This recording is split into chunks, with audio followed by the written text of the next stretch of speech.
Comment? Elle est dirigée par des goïms et par des juifs.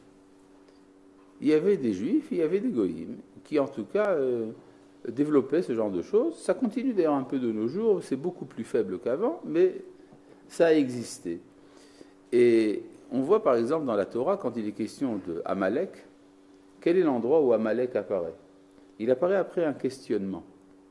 La question de Hayesh Hashem Bekirbenu im Ain. Est-ce que Dieu est présent parmi nous ou pas?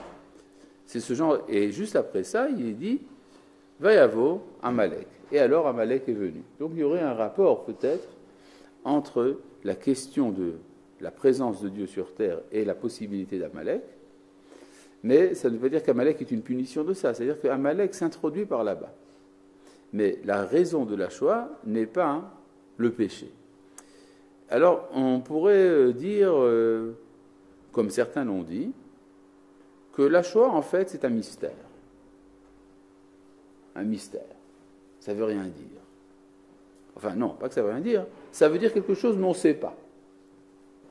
Alors ça, c'est par exemple, cette position-là rend la Shoah encore plus horrible. Parce que ça voudrait dire qu'il s'est passé quelque chose et que nous n'avons rien à en retirer. Ça, donc, il y a également ce problème-là. On ne peut pas dire que ça ne veut rien dire, qu'on ne sait pas. Il y a une troisième option qui ressemble à ça, qui est celle de dire justement que la Shoah ne veut rien dire. C'est la position du professeur Yeshayahu Leibovitch, qui dit que la Shoah, en fait, c'est du banal, quoi. Les méchants dominent le monde, ils sont forts, et ils nous ont tués. Ben voilà. Ça aurait pu ne pas se passer, malheureusement ça s'est passé, point à la ligne. Bon, mais ça correspond à la pensée de Yeshayahu Leibovitch, dont vous allez peut-être entendre parler dans le courant de votre existence, qui est que l'histoire n'a pas de sens du point de vue du judaïsme. Que le judaïsme serait indifférent à l'histoire. Si c'est vrai, ça voudrait donc dire que le Tanakh n'est pas un livre juif. Parce que ce dont parle le Tanakh, c'est de l'histoire, justement. Et en fait, ce qu'il faut comprendre, c'est que la Shoah n'est pas la punition de quelque chose, mais qu'il y a des conditions dans lesquelles elle peut apparaître. Quelles sont ces conditions?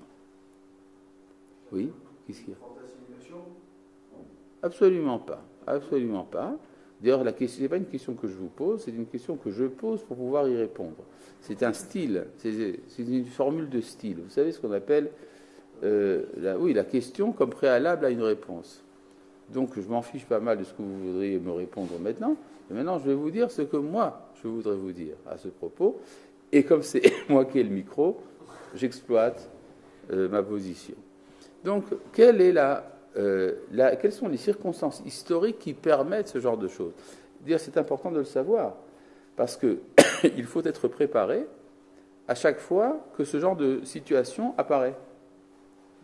Parce que ce n'est pas une chose évidente. Par exemple, la Torah nous dit Zachor asher asa alecha Amalek. Souviens-toi de ce que tu as fait à Amalek. Pourquoi est-ce qu'il faut se souvenir de quelque chose? On se souvient de quelque chose qu'on a l'habitude d'oublier, qu'on a tendance à oublier. Et pourquoi est-ce qu'on a tendance à oublier? Parce que l'événement Amalek est un événement épisodique.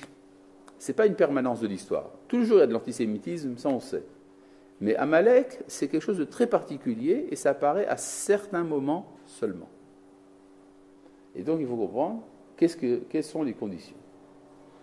Et la Torah nous dit quelque chose de très important à ce propos. Zachor, souviens-toi, Asher asa alecha Amalek, de ce que tu as fait à Amalek, Baderech, quand tu étais en chemin.